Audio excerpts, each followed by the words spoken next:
what do you see as a negative right now from what you've come across in the technology sector? I would say a big risk is that it starts to get humanized. And we even see this as people talking about and start using he and she for AI engines instead of it. Mm. The moment we humanize it and we attach emotions to it, we give it credibility, and then we give it more authority. And that once we get to the point where, in fact, I remember when our church years ago had a road sign, and the road sign would say, kids don't, something to the effect that kids don't ask their parents anything anymore, they just ask Google. Mm. And so when you all of a sudden have an authority in the kids' lives that they give so much respect to and don't question it, it's a problem because of the second law of thermonuclear dynamics, where you end up having all information over time, in gets noise introduced. So all of our information systems end up getting reduced in quality. It happens with your Mm. DNA. Your DNA is 1% weaker than your parents. Mm. Their DNA is 1% weaker than theirs. So even as good a system as DNA is in terms of passing on Mhm. to the next generation, you still lose 1% of quality of information. There's always a deterioration happening. Yeah. That's right. And in AI cannot be better than what it's been trained on. Yeah. It may appear so Mhm. only because, I mean, you could enhance the edges here Mhm. to be smoother than a painter, for example, but you're not going to get more information into it than it was trained on. Mhm.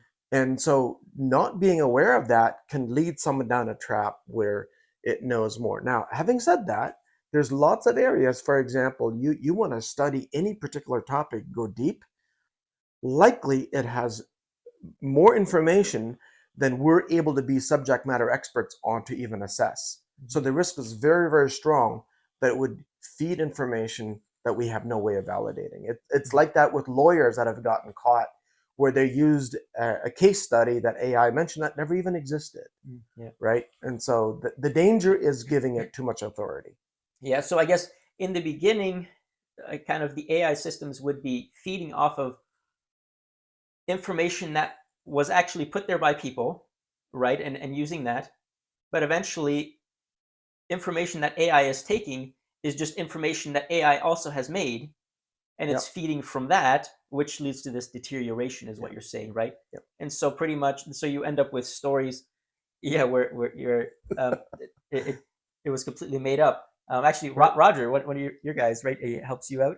Yep. Roger Peters was sharing on Facebook with me also the story of, what was it? One of the airlines had to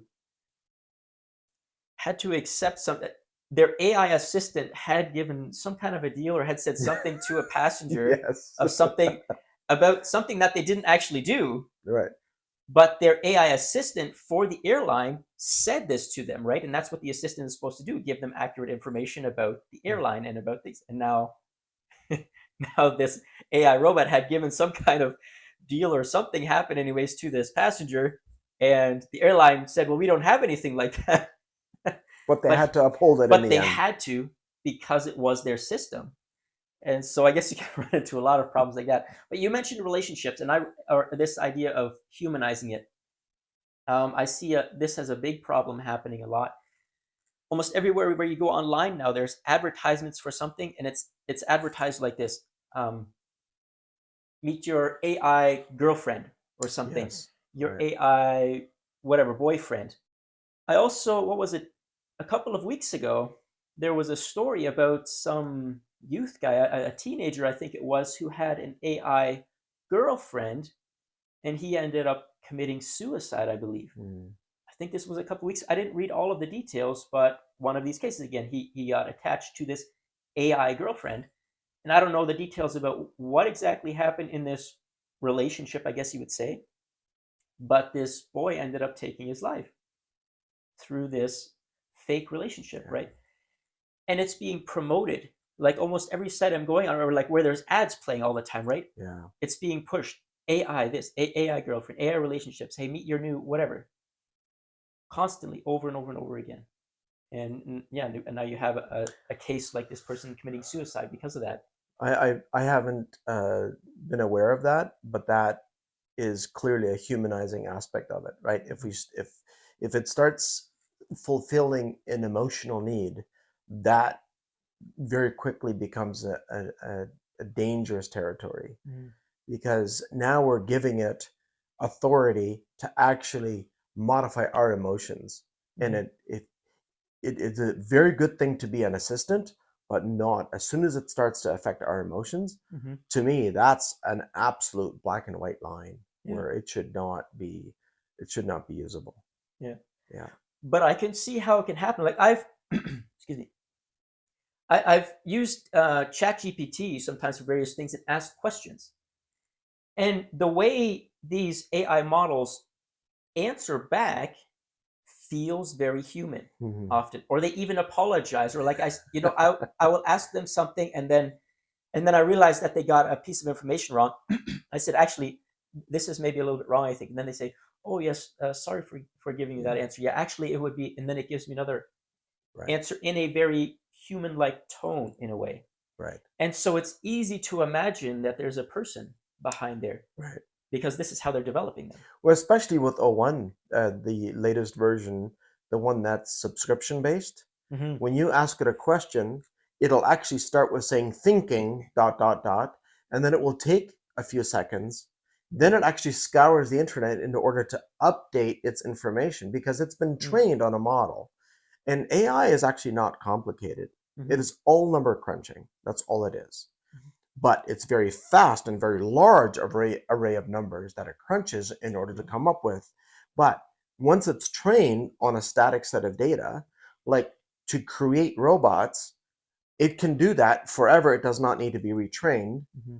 unless unless we have a ton of new style of robots that we wanted to train on, so it can also learn about that. Mm-hmm. So the interesting thing about models is they very quickly get stale, but now with O1 and also with the latest one from China, it is able to, in real time, interact with what's new in order to update it very quickly.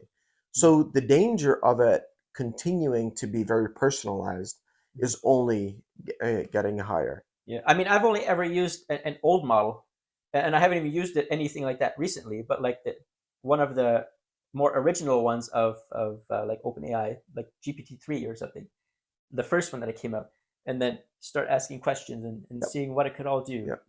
Yeah, And their numbering system is very confusing because O1 actually comes after O3. yeah, yeah. So I So mean, yeah, go figure. the first thing that I knew that came out was Chat GPT-3 or whatever. That Yeah. was the big, moment for AI, coming into the world, I guess you would speak. So and that was already good. And this, like I said, this is the Meta AI. I use this on Meta, right? Like you just Yep. ask in your messenger, can you Right. make me a picture? And Right. this is what it does. And so, if this is what's available to me in general, what's available to who knows, like other Yes. people, right? Is the question. Like paid models, I don't know what's all available there, but I can only imagine.